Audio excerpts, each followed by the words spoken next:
Hi guys, ang ganda po ng aking fruit pizza. Halina po kayo. This is good for coffee.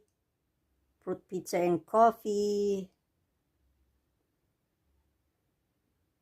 Ayan po.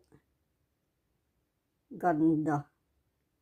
Daming kiwi at strawberry. At blueberries. Ayan.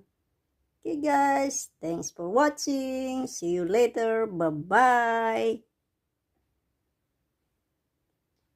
Yan po ang aking dadalhin sa aming patlak. Enjoy kayo guys. Sa kulay na lang. Masarap na. Healthy pa.